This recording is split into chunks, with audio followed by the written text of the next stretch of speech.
বাচ্চারা যখন একসাথে হয় তাদের এক জায়গায় বসিয়ে রাখাটা চুপটি করে খুবই কষ্টের।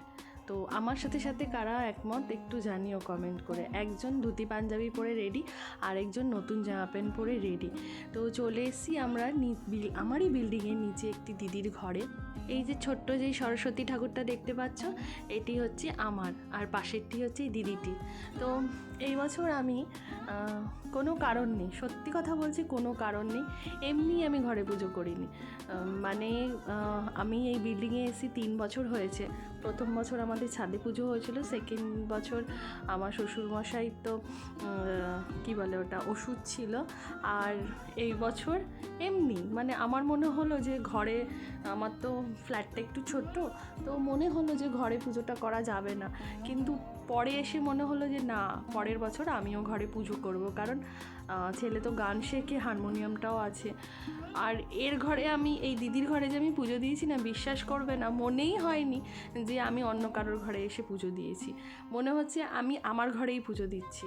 আর ওর সাথে তো আমার একটা ভীষণ কি বলবো, নিজের দিদি না হতে পারে, কিন্তু আমার নিজের দিদির থেকেও অনেক অনেক অনেক বেশি, অনেকটাই বেশি।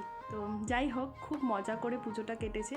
আর ঠাকুরমশাই প্রায় 1.5 ঘন্টারও বেশি পুজো করেছে, ধরে ধরে প্রতিটা নিয়ম করে পুজো করেছে। মানে ওই আসলো, কোনো রকমের মন্ত্র উচ্চারণ করে চলে গেল, একদমই না, খুব পুজো করেছে। আর দেখো, ওকে দেখেই বোঝা যাচ্ছে যে পুজো ঠাকুরমশাই করছে, আর ও হেসে একদম লুটোপুটি।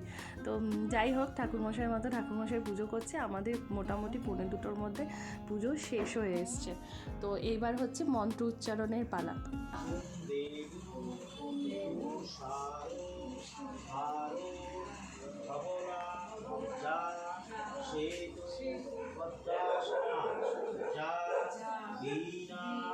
বরদণ্ড মণ্ডিত ভুজা যা শুভ্র বস্ত্রাবৃতি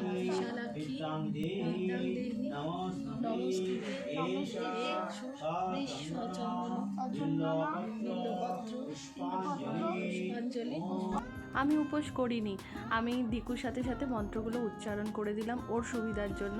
তো অঞ্জলি তো শেষ হয়ে গেছে, এবার ঠাকুরমশাই করে নিচ্ছে আরতি।